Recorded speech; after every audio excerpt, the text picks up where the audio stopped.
आपलं शहर आता स्मार्ट होत आहे। मग तुम्ही कधी स्मार्ट होताय? स्मार्ट न्यूजचे यूट्यूब चॅनल सबस्क्राइब करा, स्मार्ट बना। नोटिफिकेशनसाठी बेल आयकॉनवर क्लिक करा। नमस्कार, मी गीता घाडी। स्मार्ट न्यूज बुलेटिनमध्ये आपलं स्वागत। सुरुवातीलाच एक आनंदाची बातमी, आमदार अनिल बेनके यांच्यावर शुभेच्छांचा वर्षाव। बेळगाव उत्तर मतदारसंघाचे आमदार अनिल बेनके यांच्या वाढदिवसानिमित्त विविध संघटनांनी त्यांच्यावर शुभेच्छांचा वर्षाव केला, तसेच त्यांच्या पुढील राजकीय वाटचालीसाठी शुभेच्छा दिल्या।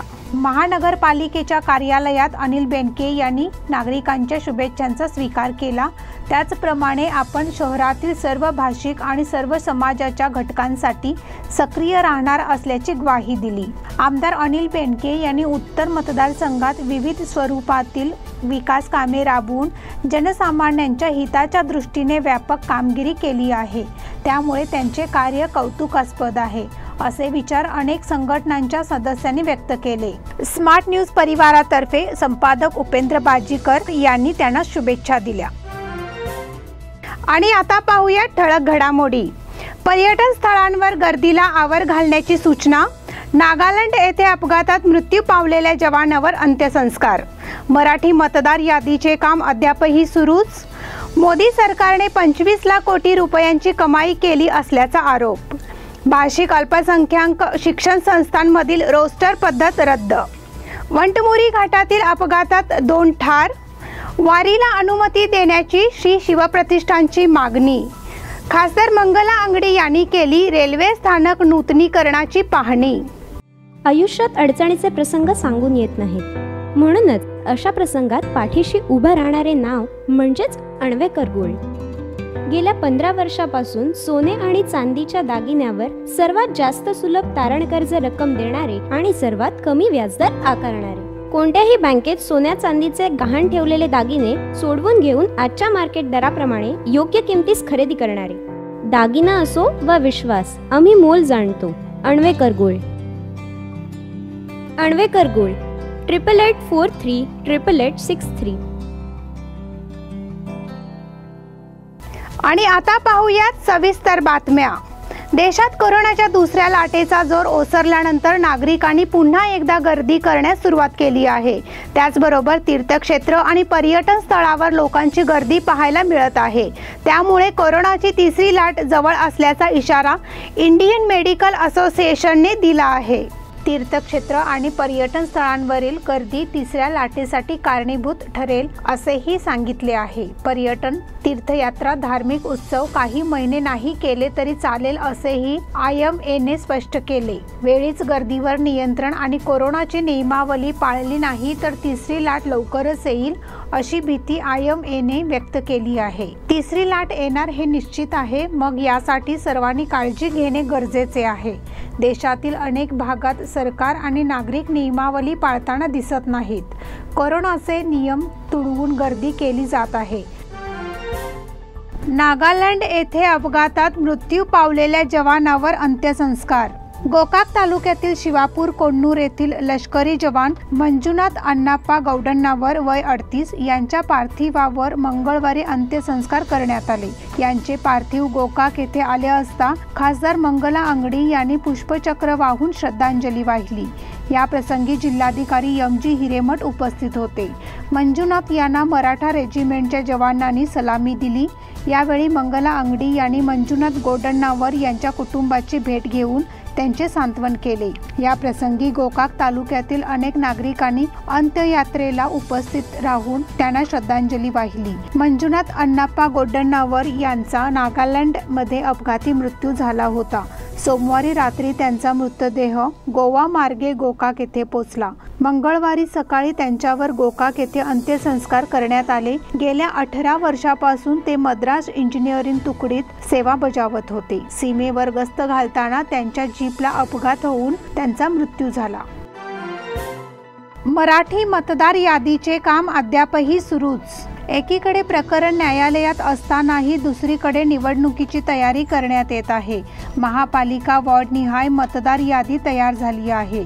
त्यामध्ये कन्नड यादी तयार असून मराठी यादीवर शिक्के मारण्याचे काम सुरू आहे। त्यामुळे मंगळवारी दिनांक 13 रोजी मराठी यादी मिळेल असे सांगण्यात येत आहे। वॉर्ड पुनर्रचना चुकीच्या पद्धतीने झाली असल्याचा आरोप करत 10 जणांनी उच्च न्यायालयाचा दरवाजा ठोठावला आहे। त्या ठिकाणी हे प्रकरण अद्याप प्रलंबित आहे। असे असले तरी निवडणूक आयोगाने मात्र निवडणुकीची तयारी सुरू केली आहे। एकीकडे सरकारने कोरोना महामारीमुळे निवडणूक 6 महिने लांबणीवर टाकण्याचा निर्णय जाहीर केला आहे, तर दुसरीकडे सरकारमधील मंत्री मात्र लवकरच महापालिका निवडणुका घेण्यात येणार आहेत असे सांगत आहेत। त्यामुळे लोकांत संभ्रमावस्था निर्माण झाली आहे। मोदी सरकारने 25 लाख कोटी रुपयांची कमाई केली असल्याचा आरोप। 2 महिन्यात इंधनाच्या दरात 38 वेळा दरवाढ केली। पेट्रोल, डिझेल, LPG सिलेंडर, खाद्यतेलाच्या किमती सामान्य माणसाच्या आवाक्याबाहेर गेल्या असून मोदी सरकारने इंधनाच्या करातून 25 लाख कोटी रुपयांची कमाई केली आहे। त्याचे काय केले असा सवाल काँग्रेसचे राज्यसभेतील विरोधी पक्षनेते मल्लिकार्जुन खरगे यांनी विचारला। तसेच दिनांक 19 पासून सुरू होत असलेल्या संसदेच्या अधिवेशनात मोदी सरकारला इंधन दरवाढ आणि महागाई प्रश्न जाब विचारू असे खरगे म्हणाले। गांधी भवन येथे पत्रकार परिषदेत खरगे यांनी इंधन दरवाढ, महागाई, अर्थव्यवस्था, कृषी कायदे या मुद्द्यावर मोदी सरकार अपयशी ठरले असल्याचे त्यांनी सांगितले। ते म्हणाले, मोदी सरकारच्या काळात क्रूड ऑइलचे दर $44 प्रति बॅरल पर्यंत खाली उतरले असतानाही पेट्रोल 107 रुपये प्रति लिटर एवढ्या चढ्या भावाने विकले जात आहे। LPG सिलेंडरची किंमत आता 834 रुपये झाली आहे। सामान्य माणसांना दिले जाणारे गॅसवरील अनुदानही अनेक महिन्यांपासून शून्य केले आहे। अनुदानाची रक्कम थेट लाभार्थ्यांच्या खात्यात जमा केली तर या माध्यमातून दरवर्षी 15,000 कोटी रुपयांची बचत होणार असल्याचे मोदींनी म्हटले होते। याचा अर्थ या योजनेतून आतापर्यंत जवळपास 1 लाख कोटी रुपयांची बचत झाली। मात्र या पैशांचे मोदी सरकारने काय केले याचे उत्तर द्यावे लागेल असे ते म्हणाले। भाषिक अल्पसंख्याक शिक्षण संस्थांमधील रोस्टर पद्धत रद्द। भाषिक अल्पसंख्याक संस्थांमध्ये शिक्षक भरतीसाठी रोस्टर पद्धत लागू असल्याने मागील अनेक वर्षांपासून काम करणाऱ्या शिक्षकांवर बेकारीची कुऱ्हाड कोसळली होती। अनेक शिक्षण बिनपगारी शिक्षण संस्थांमध्ये कार्यरत आहेत। अशा शिक्षकांसाठी कर्नाटक राज्य माध्यमिक शिक्षण संघटनेच्या माध्यमातून लढा देण्यात आला। वेळोवेळी शिक्षण मंत्री तसेच शिक्षणाधिकाऱ्यांना भेटून आंदोलन करून हा प्रश्न लावून धरण्यात आला होता। अखेर सोमवारी भाषिक अल्पसंख्याक शिक्षण संस्थांमधील रोस्टर पद्धत रद्द करण्यात आल्याने शिक्षक भरतीचा मार्ग मोकळा झाला आहे। सोमवारी राज्याचे प्रिन्सिपल सेक्रेटरींनी रोस्टर पद्धत रद्द करण्यात येत असल्याचा आदेश दिला आहे। भाषिक अल्पसंख्याक शिक्षण संस्थांमधून रोस्टर पद्धत रद्द करावी यासाठी शिक्षक अरुण शहापूर यांनी बेंगळूर येथे प्रयत्न केले होते। वंटमुरी घाटातील अपघातात 2 ठार। बेळगाव जवळ वंटमुरी घाटात झालेल्या तिहेरी अपघातात 2 जण ठार झाले। या तिहेरी अपघातात कंटेनरचा पाठीमागील सांगाडा कांदा वाहू ट्रकवर आदळला, तर समोरील इंजिन दुसऱ्या वाहनावर जाऊन आदळले।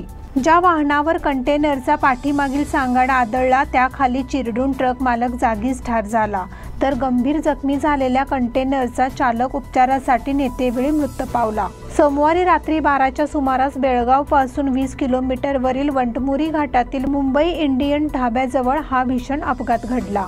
राजेंद्र आर डोईफोडे वय 33 राहणार घाटनांदूर जिल्हा बीड असे मृताचे नाव आहे। शिवाय कंटेनरचा चालक नीरज वय 22 हा देखील गंभीर जखमी झाला। त्याला रुग्णालयात नेत असतानाच वाटेतच त्याचा मृत्यू झाला।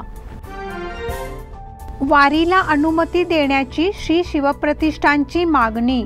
यंदाच्या आषाढ वारीसाठी प्रशासनाने अनुमती द्यावी या मागणीकरिता श्री शिवप्रतिष्ठान हिंदुस्थानच्या नेतृत्वाखाली वारकऱ्यांनी भजन करतच जिल्हाधिकाऱ्यांना निवेदन दिले।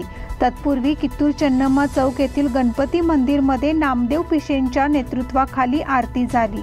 किरण गावडे यांनी ध्वज चढविला। आध्यात्मिक अशा आळंदी ते पंढरपूर आणि देहू ते पंढरपूर अशा पायी वारी करणारे महाराष्ट्राबरोबर कर्नाटक, गोवा आणि इतर राज्यांमधून लाखोंच्या संख्येने वारकरी येतात। शेकडो वर्षांची ही परंपरा आहे। जात पात धर्म भेद विसरून सगळे वारीमध्ये रमून केवळ पांडुरंगाचा धावा केला जातो. महाराष्ट्र सरकारने अधिकाऱ्यांची दिशाभूल करून बसनेच पादुका पंढरपूरपर्यंत नेल्या. ही वारकऱ्यांची फसवणूक आहे. त्या विरोधात हबप बंडातात्या कराडकर यांनी आवाज उठविला. त्यामुळे फलटण येथे त्यांना स्थानबद्ध करण्यात आले. याची माहिती मिळताच संभाजीराव भिडे गुरुजींनी सरकारच्या त्या घटनेचा तीव्र निषेध नोंदविला. त्यामुळे भिडे गुरुजी आणि 80 धारकऱ्यांवर गुन्हे दाखल केले. त्यांच्यावरील गुन्हे मागे घ्यावेत असे आवाहन करण्यात आले. वारकऱ्यांच्या पाठीशी श्री शिवप्रतिष्ठान हिंदुस्थान असून आमच्या वारीला मुभा द्यावी अशी मागणीही करण्यात आली. दारूची दुकानं चालू आहेत, भाजी मार्केट चालू आहेत, सगळे बसेस वगैरे सगळं चालू आहे. फक्त बंद आहे ते मंदिर, देवाचं भजन, देवाचं कीर्तन, वारी एवढंच बंद आहे. आणि आम्ही सर्वजण वारकरी बंधू मिळून या ठिकाणी असं जिल्हाधिकाऱ्यांना निवेदन देतो की त्यांनी लवकरात लवकर या सर्व गोष्टींचा खुलासा करावा व मंदिरं पूर्ववत चालू व्हावीत, देवतांची पूजा पूर्ववत चालू व्हाव्यात. खासदार मंगला अंगडी यांनी केली रेल्वे स्थानक नूतनीकरणाची पाहणी. रेल्वे स्थानक नूतनीकरणाची कामे डिसेंबर 2021 पर्यंत पूर्ण केली जाणार असल्याचे आश्वासन रेल्वे विभागाच्या अधिकारी वर्गाने दिले आहे, अशी माहिती खासदार मंगला अंगडी यांनी दिली. खासदार मंगला अंगडी यांनी सोमवारी सकाळी रेल्वे स्थानकाला भेट दिली. यावेळी आमदार अनिल बेनके, रेल्वे अधिकारी अरुणकुमार पाटील, रेल्वेचे वरिष्ठ तिकीट तपासणी अधिकारी सुनील आपटेकर आणि इतर अधिकाऱ्यांसह पाहणी केली. रेल्वे नूतनीकरणाचा आराखडा जाणून घेण्याबरोबर त्यांनी तेथे उपस्थित असलेल्या अधिकाऱ्यांना सूचनाही केल्या. या पाहणी दौऱ्यात नंतर पत्रकार परिषद घेऊन रेल्वे नूतनीकरण स्थानकाचे वैशिष्ट्य सांगण्यात आले. बेळगाव रेल्वे स्थानकाचा प्रकल्प 190 कोटी रुपयाचा खर्च असून डिसेंबर 2021 पर्यंत पूर्ण करण्यात येणार असल्याचे सांगितले. या प्रकल्पानंतर पुढील कामाचा समावेश असणार आहे असे त्यांनी सांगितले. या बुलेटिन मधील पुढील बातम्या छोट्याशा विश्रांतीनंतर. Poddar Brothers Jewelers, a perfect blend of traditional and modern jewelry in North Karnataka, Goa and southern Maharashtra, serving since 5 generations.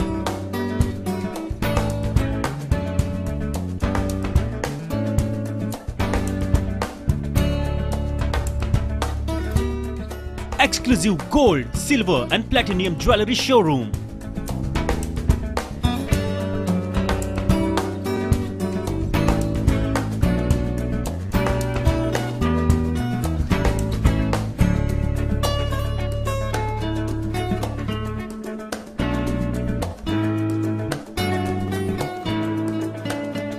Poddar Brothers, Poddar Sons and Grandsons. Khade Bazar, Belgaum. Call is on 0831 240 5550 or 51 or 52 or 53. Visit us at www.poddarjewelers.com. बेलगाम वासियों के पसंद में उतरा उड़ान बार end restaurant. Social distancing का ख्याल रखते हुए हमारा स्टाफ देता है बेहतरीन सर्विस का विश्वास। यहां है पार्टी और फंक्शन के लिए 3 आलीशान हॉल, कारपोरेट डिनर मीटिंग के लिए 3 अलग कक्ष, आईपीएल मैच देखने के लिए 3 बड़े स्क्रीन की विशेष सुविधा। इसके साथ ही साफ सुथरा किचन जहां हमारा वेल क्वालिफाइड स्टाफ देता है क्वालिटी और हाइजीनिक फूड की गारंटी। तो फिर खाने की हो बात तो आना परिवार के साथ। उड़ान बार एंड रेस्टोरेंट, लिंगराज कॉलेज के पास, बेलगावी। फोन 0831 243577। विश्रांतीनंतर पुन्हा एकदा आपलं स्वागत।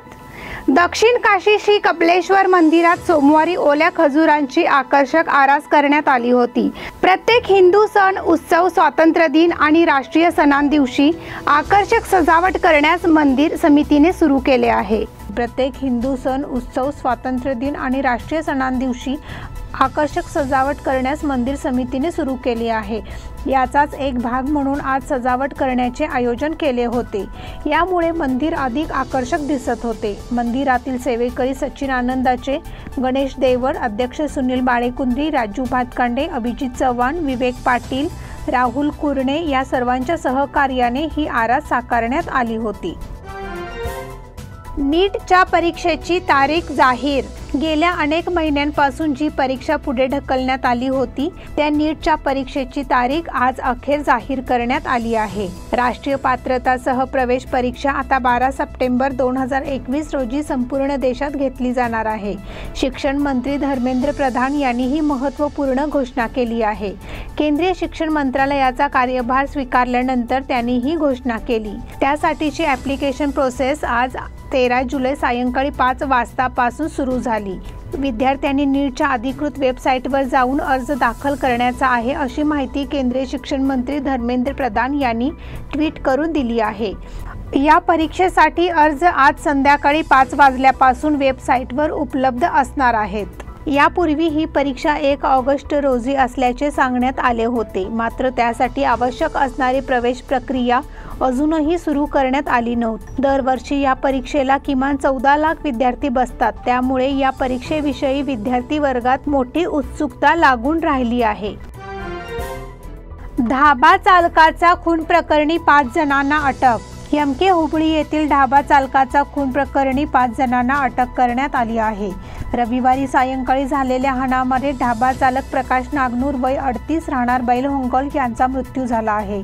या प्रकरणी 5 जणांना अटक झाली असून त्यांच्यावर खुनाचा गुन्हा नोंदविण्यात आला आहे. अब्दुल अजीज मोहम्मद अली बडेगार वय 38, मोहम्मद शफी उर्फ सद्दाम रफीक अहमद बडेगार, शफीर रफीक अहमद बडगार वय 28, इरफान मोदीनशा बडेगार वय 29 आणि साजिद शबीर अहमद बडेगार वय 20 सर्व राहणार एमके हुबळी अशी अटक केलेल्यांची नावे आहेत. बैलहोंगल येथील फूल उत्पादक शेतकरी मंजुनाथ शंकरप्पा शिंत्रे यांच्याकडून एमके हुबळीचा अजीज बडेगार हा फुले विकत घेत होता. अजीज महामार्गावरील पंचवटी धाब्यात आल्याचे समजताच मंजुनाथ तेथे पैसे मागण्यासाठी गेला. मंजुनाथ आणि अजीजची आधी शाब्दिक चकमक उडाली. यानंतर ते दोघे आणि सोबत आलेले अन्य तरुण हमरीतुमरीवर आले. मंजुनाथ हा प्रकाशच्या गावचा असल्याने प्रकाश भांडण सोडवण्यासाठी गेला. भांडण विकोपाला गेले असताना प्रकाश पुढे आला. त्यावेळी अजीज याने प्रकाशवर जोरदार वार केले. यामुळे प्रकाश जागीच कोसळला. त्याला तातडीने बैलहोंगल येथील रुग्णालयात नेताना वाटेतच त्याचा मृत्यू झाला. त्यानंतर कित्तूरचे पोलीस निरीक्षक मंजुनाथ कुसगल यांनी तातडीने तपास करत त्या 5 जणांना अटक केली. 10वीची परीक्षा रद्द करण्याची मागणी फेटाळली. 12वी प्रमाणेच 10वीची परीक्षा रद्द करण्याची मागणी उच्च न्यायालयाकडे करण्यात आली होती. त्यावर आज सोमवारी सुनावणी झाली आहे.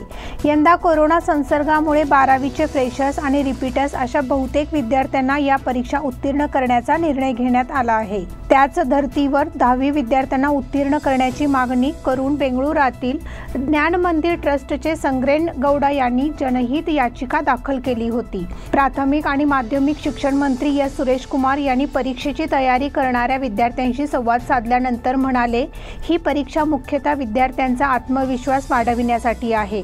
परीक्षा घेणे ही सरकारची जबाबदारी आहे. दरम्यान मंत्र्यांनी विद्यार्थ्यांना थेट आणि सुलभ प्रश्न विचारण्यात येणार असल्याचे स्पष्ट केले. विद्यार्थ्यांना प्रश्नपत्रिका किंवा परीक्षा केंद्राबद्दल चिंता करण्याची गरज नाही. प्रश्न थेट आणि सोपे असतील आणि केंद्राची स्वच्छता करण्यात येईल. विद्यार्थी कोणत्याही भीतीशिवाय परीक्षेला उपस्थित राहू शकतात असे ते पुढे म्हणाले.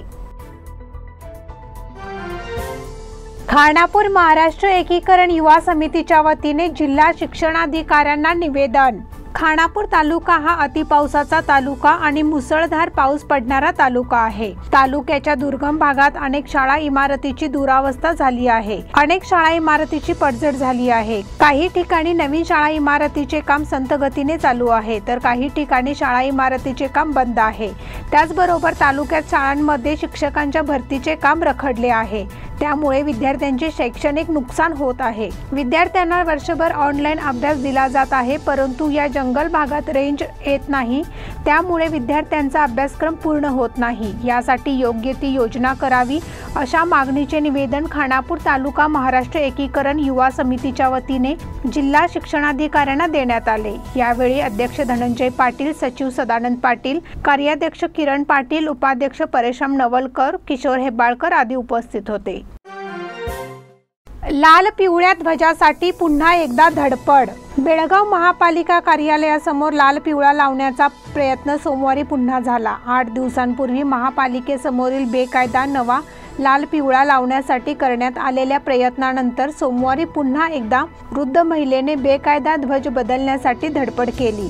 काही काळ गोंधळ घालण्याचा प्रयत्न केला, पण मार्केट पोलिसांनी तिला ताब्यात घेतले. पोलीस संरक्षणात झालेल्या या बेकायदा कृत्याचा तीव्र संताप व्यक्त करण्यात आला, पण या बेकायदा ध्वजाला पोलिसांनी संरक्षण दिले. त्यानंतर आता हा बेकायदा ध्वज फाटल्यामुळे तो बदलण्यासाठी काही कन्नडिकांकडून आगळीक करण्यात येत आहे. 8 दिवसांपूर्वी काहींनी गळ्यात सुतळी अडकवून फास घेण्याचे नाटक केले होते. त्यावेळी पोलिसांनी 11 जणांना ताब्यात घेऊन सोडले होते. सोमवारी सकाळी कस्तुरी भावी नामक महिलेने बेकायदा ध्वज बदलण्यासाठी आगळीक केली. पोलिसांनी तिला ताब्यात घेतले.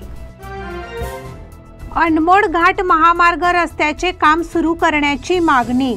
अनमोड मार्गावर पडलेले खड्डे बुजविण्यास सुरुवात होणार असल्याचे सांगून 4 दिवसापूर्वी रामनगर येथे बेळगाव आणि कारवार जिल्हाधिकाऱ्यांच्या आदेशानुसार रामनगर येथे बॅरिगेड्स घालून अवजड वाहनांना बंद केले आहे, परंतु अजूनही प्रत्यक्षात कामाला सुरुवात झाली नाही. तर खानापूर मार्गावर 4 दिवसांपूर्वी डागडुजी करण्यासाठी सदर काम घेतलेल्या ठेकेदारांनी काम सुरू करताच वन विभागाने परवानगी दिली नसल्याने काम बंद पडले. तर काही राजकीय नेते मंडळींनी परवानगी आणून दिली आहे, परंतु काम घेतलेल्या कंत्राटदारांनी सर्व सामग्री घेऊन गेल्याने पुन्हा काम बंद स्थितीत आहे. तर कंत्राटदारांना काम सुरू करण्याबाबत विचारले असता डागडुजी करण्यासाठी जे सामान लागते ते गोळा करण्यात गुंतले असल्याचे त्यांनी सांगितले. याचा फटका मात्र वाहनधारकांना होत आहे. तर होसपेट, बेळगाव, बेंगलोर आदी भागातील अवजड वाहनधारकांना अनमोड घाट मार्ग बंदमुळे याचा फटका मात्र वाहनधारकांना होत आहे. तर होसपेट, बेळगाव, बेंगलोर आदी भागातील अवजड वाहनधारकांना अनमोड घाट बंद केल्यामुळे कारवार मार्गे 130 किलोमीटरचा फेरा मारून जावे लागत आहे. आमदार महांतेश कवडगीमठ यांची उसगाव ग्रामपंचायत कार्यालयाला भेट. विधान परिषद सदस्य महांतेश कवडगीमठ यांनी उसगाव ग्रामपंचायतला भेट देऊन समस्या जाणून घेतल्या. गावच्या विकासाबाबत चर्चा केली. मार्कंडेय नदीवर बंधारा बांधून गावचा पाणी प्रश्न सोडविण्यात येईल. त्याचबरोबर तिलारी धरणातील पाणी मार्कंडेय नदीला पुरवठा करण्याबाबत प्रयत्न करण्याचे आश्वासन दिले. ग्रामपंचायत तर्फे ग्रामपंचायत अध्यक्ष जावेद जमादार यांनी सत्कार केला.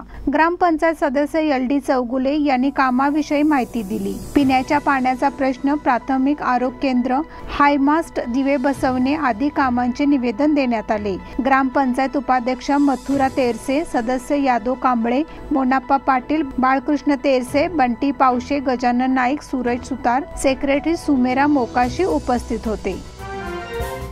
माजी क्रिकेटपटू यशपाल शर्मा यांचे निधन. माजी क्रिकेटपटू आणि 1983च्या विश्वविजेत्या भारतीय संघाचे सदस्य यशपाल शर्मा यांचे हृदयविकाराच्या झटक्याने निधन झाले आहे. वयाच्या 66व्या वर्षी त्यांची प्राणज्योत मालवली. माजी कर्णधार कपिल देव यशपाल शर्मा यांच्या मृत्यूनंतर अश्रू रोखू शकले नाहीत. टीव्ही चॅनलवर बोलताना ते रडू लागले. यशपाल यांनी BCCIच्या निवड समितीच्या सदस्यपदाची जबाबदारीही पार पाडली होती. भारताकडून यशपाल शर्मा यांनी 37 कसोटी सामन्यांमध्ये 1606 धावा केल्या आहेत. यात 140 धावा ही त्यांची सर्वोत्तम खेळी होती. एक दिवसीय क्रिकेटमध्ये त्यांनी 42 सामन्यात 28.48च्या सरासरीने 883 धावा केल्या. युनिक्स फिटनेस जिमचे उद्घाटन. अनगोळ येथील स्वामी विवेकानंद रोडवरील आयुष फिटनेस जिमच्या वतीने नव्याने उभारण्यात आलेल्या युनिक्स फिटनेस जिमचे उद्घाटन दक्षिण भागाचे आमदार अभय पाटील यांच्या हस्ते फीत कापून करण्यात आले. या प्रसंगी कर्नाटक राज्य शरीर सौष्ठव संघटनेचे सेक्रेटरी आणि आंतरराष्ट्रीय पंच अजित सिद्धनावर, डॉक्टर अमित भाटे यावेळी उपस्थित होते. आंतरराष्ट्रीय पंच अजित सिद्धनावर यांनी जिममध्ये असलेल्या आधुनिक पद्धतीच्या आणि सुसज्ज असलेल्या व्यायामच्या साहित्याबद्दल माहिती दिली. यावेळी संचालक अश्विन कुमार यन आणि त्यांच्या कुटुंबांनी उपस्थित प्रतिष्ठित नागरिक आणि शरीर सौष्ठव शौकीनांचे स्वागत केले. अनगोळ आणि वडगाव येथील नागरिकांना हे आधुनिक आणि सुसज्ज जिम सोयीस्कर होणार आहे असे मत आमदार अभय पाटील यांनी व्यक्त केले. ख्रिस गेलने T20 क्रिकेटमध्ये लिहिला नवा इतिहास. वेस्ट इंडिज क्रिकेट संघाचा स्टार फलंदाज ख्रिस गेलने T20 क्रिकेट सामन्यामध्ये इतिहास रचला आहे. ऑस्ट्रेलियाविरुद्ध 5 सामन्यांच्या मालिकेच्या तिसऱ्या T20 सामन्यात गेलने 38 चेंडूत 67 धावा केल्या. या दरम्यान गेलने 7 षटकार आणि 4 चौकार लगावले. 9व्या षटकात ॲडम झॅम्पाच्या पहिल्या चेंडूवर लॉंग ओव्हरवर षटकार ठोकला आणि या मोठ्या शॉटसह त्याने T20 सामन्यामध्ये इतिहास रचला. अशी कामगिरी करणारा तो जगातील पहिला फलंदाज ठरला. वेस्ट इंडिजने ऑस्ट्रेलियाचा अहंकार मोडला. ऑस्ट्रेलियाचा संघ सध्या वेस्ट इंडिज दौऱ्यावर आहे. दोन्ही देशात 5 सामन्यांची T20 मालिका सुरू आहे. काल झालेल्या तिसऱ्या T20 सामन्यात वेस्ट इंडिजने 6 विकेटनी विजय मिळविला आणि मालिकेत 3-0 अशी विजयी आघाडी घेतली. पहिल्या 3ही सामन्यात विजय मिळवून वेस्ट इंडिजने ऑस्ट्रेलियाचा 26 वर्षापासूनचा घमंड मोडला. वेस्ट इंडिज संघाने 26 वर्षापूर्वी ऑस्ट्रेलियाविरुद्ध एखादी मालिका जिंकली होती. वेस्ट इंडिज संघाने 1995 साली ऑस्ट्रेलियाविरुद्ध मालिका जिंकली होती. पण आता निकोलस पुरनच्या नेतृत्वाखाली वेस्ट इंडिज संघाने इतिहास घडविला आणि विशेष म्हणजे वेस्ट इंडिज संघाने ऑस्ट्रेलियाविरुद्ध जेव्हा अखेरची मालिका जिंकली होती तेव्हा पुरनचा जन्म देखील झाला नव्हता. उत्तरादाखल खेळताना वेस्ट इंडिज संघाने 14.1 षटकात 4 गडी गमावून 142 धावा काढत सामना जिंकला. शिवाजीराव किल्लेकर यांचे निधन. मूळचे चव्हाट गल्ली आणि सध्या हिंडलगा येथे वास्तव्यास असलेले शिवाजी भरमा किल्लेकर वय 72 यांचे अल्पशा आजाराने निधन झाले. त्यांच्या पश्चात पत्नी, एक चिरंजीव, 2 कन्या, सून, नातवंडे असा परिवार आहे. किल्लेकर हे बेळगाव रूरल इंडस्ट्रियल कोऑपरेटिव्ह सोसायटीचे निवृत्त मॅनेजर होते. चव्हाट गल्ली जालगार मारुती मंदिर ट्रस्टचे ते चेअरमन होते. गल्लीतील शिवजयंती आणि गणेशोत्सव मंडळाचे ते कार्यशील कार्यकर्ते होते. महाराष्ट्र एकीकरण समितीचे कार्यकर्ते म्हणून समितीच्या सर्व आंदोलनात त्यांचा सक्रिय सहभाग होता. ज्ञानेश्वर गणेश पाटील यांचे निधन. मूळचे चन्नेवाडी, तालुका खानापूर आणि सध्या राहणार विद्यानगर, अणगोळ, पहिला क्रॉस येथील रहिवासी ज्ञानेश्वर गणेश पाटील उर्फ नाना वय 87 यांचे सोमवार दिनांक 12 रोजी अल्पशा आजाराने निधन झाले. त्यांच्या पश्चात पत्नी, 4 विवाहित मुलगे, 1 विवाहित मुलगी, सुना, जावई, नातवंडे असा परिवार आहे. याचबरोबर स्मार्ट न्यूजचे आजचे बुलेटिन इथेच संपले. धन्यवाद.